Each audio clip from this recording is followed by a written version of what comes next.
Hey y'all, happy Monday. I'm back from the Arctic blast that we had last week, and I didn't really work much last week. I came in a couple of days, but I just did real quick walkthroughs, made sure everything worked. The water froze in the toddler room, started the vans so they wouldn't get, I didn't get on last week. I am thankful for sunshine. It is good for the soul, and I am very thankful for it today. If you missed yesterday's messages, if you weren't here with us in service or weren't able to watch, you need to go back and watch those. They were good and powerful services.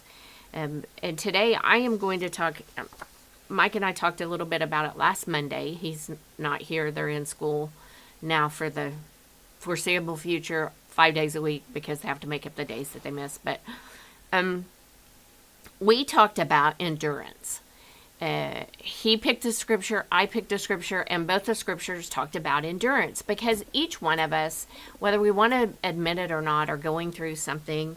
Stella, lay down. Sorry, Stella is just like, oh, she's going to join us now. Maybe. You getting up here, Stella? But each one of us is going through something that we don't want anybody else to know.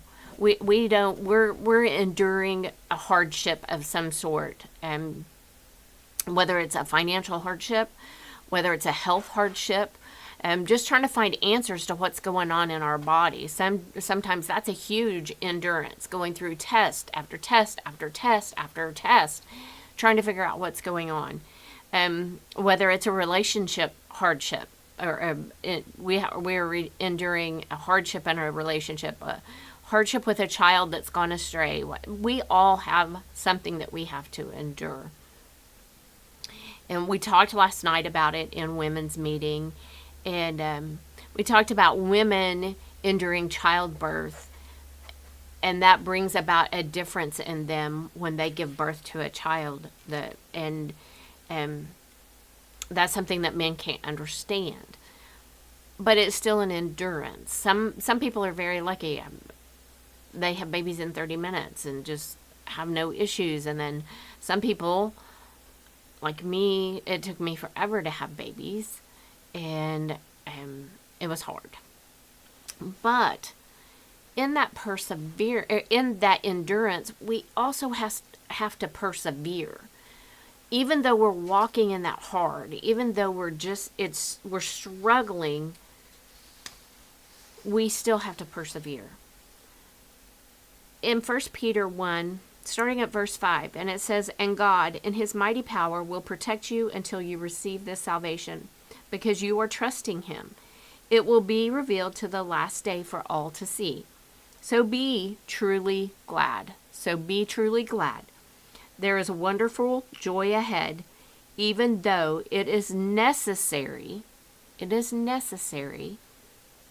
for you to endure many trials for a while. That's a promise, though it's necessary to endure many trials for a while. It's not going to last forever. Every season is something new, and our trial may last for longer than we want it to. It may last for 10 years. It may last for 11 years. It may last for 50 years. I'll never forget the story of one of the ladies telling me, "I prayed for 50 years for my son. 50 years for my son. And he finally accepted Jesus." Wow. Wow. So, and we may not see our prayers be answered in the way that we want them. And we may be enduring a trial that is absolutely the hardest thing that we've ever gone through.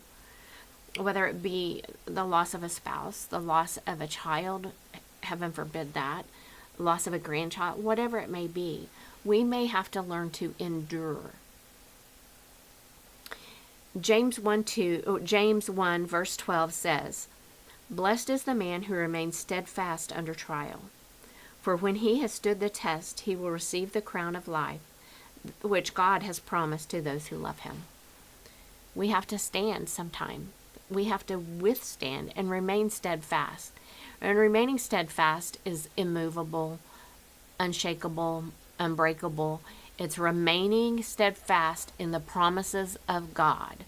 That yes, we are going to go through trials, because he said this world will bring us many trials. He said that. In Isaiah chapter 40, verse 31, it says, "But those who wait for the Lord shall renew their strength." How do we renew something? Our strength. How do we renew our strength? Sometimes we have to sit. And sometimes we have to heal. Sometimes we have to be still so our bodies can heal. We have to be still so we can take in the nutrients that we need. We have to eat. We have to do all of those things. Renewing our strength. And it's not always in the physical. Sometimes we have to be still and we have to let God renew our strength in the spiritual. Because we get weary, we get worn, we get tired, we're tired of the battle, we're tired of the fight, we're tired of the negativity, we're tired of the backbiting, we're tired of the gossip, we're tired of all of those things. We need to get still. We need to get in our closet, so to speak, our spiritual closet where we can hear from God, and we need to be still and allow Him to renew our strength. They shall mount up with wings like eagles. They shall run and not be weary. They shall walk and not faint. Now, mount up with wings like eagles. Eagles, when they fly, they get to the jet stream and then they just fly on the jet stream. They let that wind beneath their wings hold them. That's what we need to allow Jesus to do. Let Him be the wind beneath us, so to speak, and let Him hold us and let Him renew us. We need to just mount up like wings of eagles and let Him carry us. That's hard to do.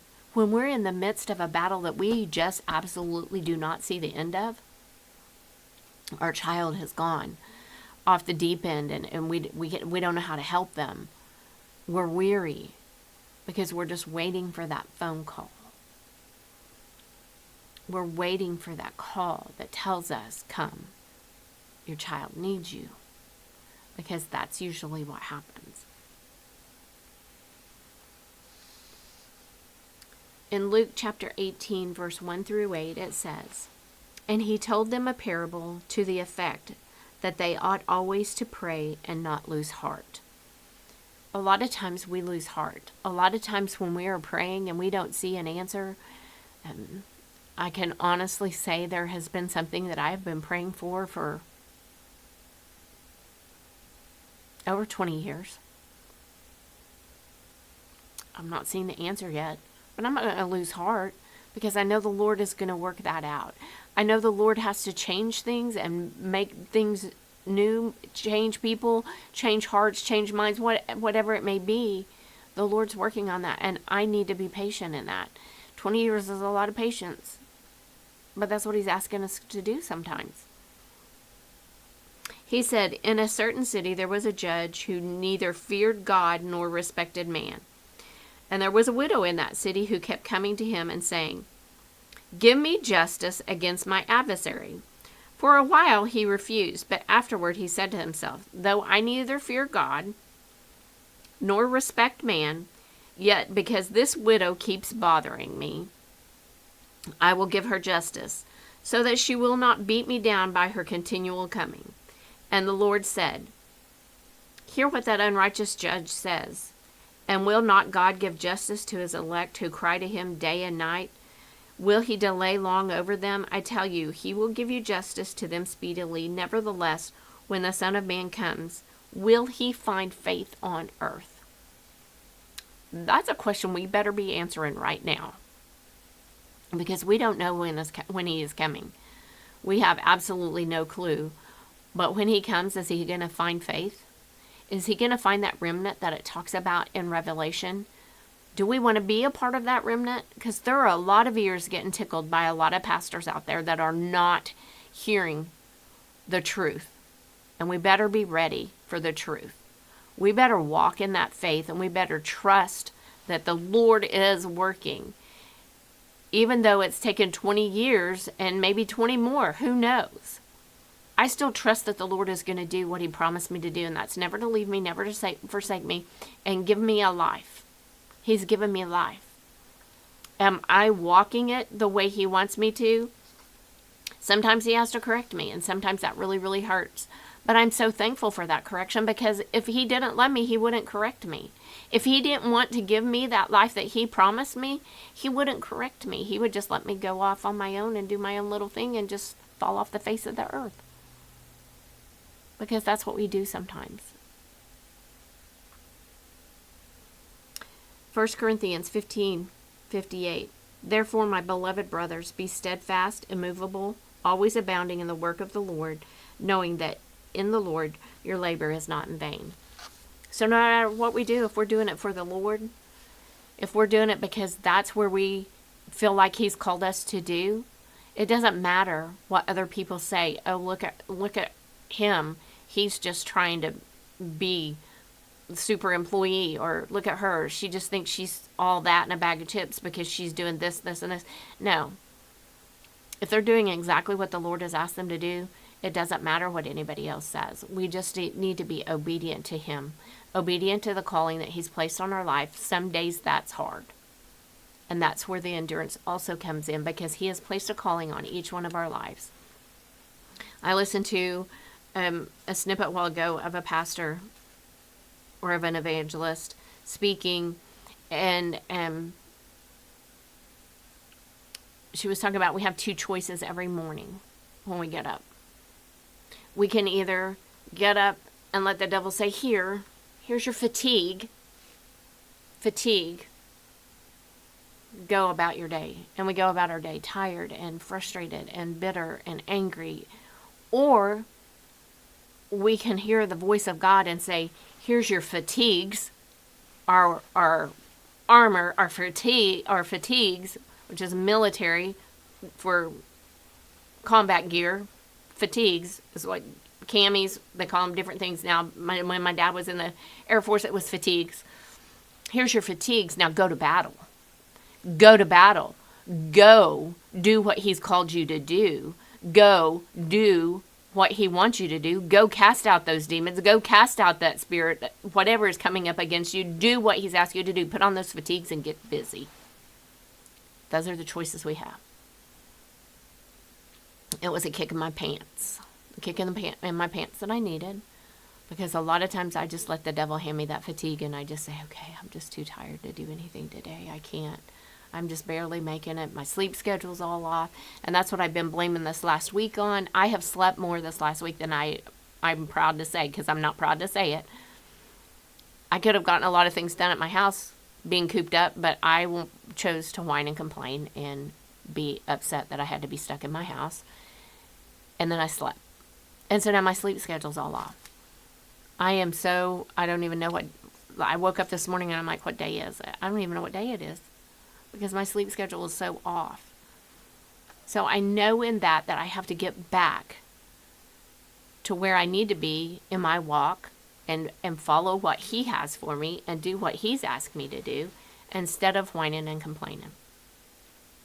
And it's easy for us to get off on that little jaunt of whining, complaining, saying, Lord, I don't get it, I don't understand. And he tells us, my ways are higher than your ways. My thoughts are higher than your thoughts. You don't need to understand, they just need to be obedient. Yes, sir. So I hope today that no matter what you're enduring, whether it's a financial hardship, and I know I'm already getting phone calls because electric bills are coming out. I'm already getting phone calls. Do you help with electric bills? And I tell them, no, we don't help with electric bills, but we can provide you food so you don't have to spend any money on food and can put that money on your electric bill. That's not the answer that a lot of people want. But that's the answer that we have gone with. We're going with, because we do have a generous food pantry, and we can help people with food, and we can give them that opportunity not to have to spend money on food, and they can pay their electric bill. But I understand financial hardship. I understand that very well. I wish I didn't, but I do. And I understand hardships in relationships. I understand all of that all too well, as we all do. We've all had a relationship that has, whether it was a friend that you thought would always be there and then all of a sudden they're not there anymore. They're gone. And you don't know why. Whether it's a battle, I understand a battle in a place of employment. I went through that too. And we did some questions last night, just some icebreaker questions. And one of the ones that I got was, what's the best piece of advice you received about a job? And my answer was very plain, very clear: quit. And I did quit that job. And I'm so thankful. I'm so thankful that the Lord allowed me, because he had another place for me, and he had another place for me, and he had this place for me. God moves when we allow him to. We just have to trust him and endure sometimes.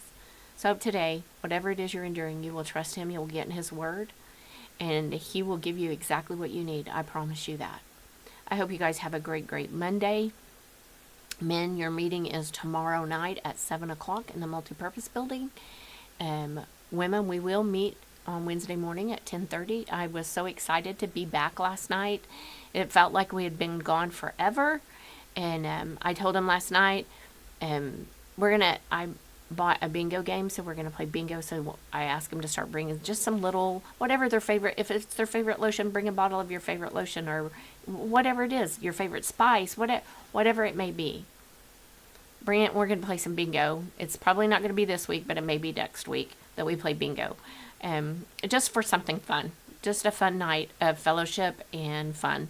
So ladies, that is something that we're going to do. And then the kids will be back in here Wednesday. Lord willing, the weather will be great. They can go out and they can enjoy and just get all of this out of their system that they've been cooped up for however long. It feels like to me it's been forever, but it really hasn't, but it seems that way. I hope you guys have a great evening, and I will see you back here tomorrow.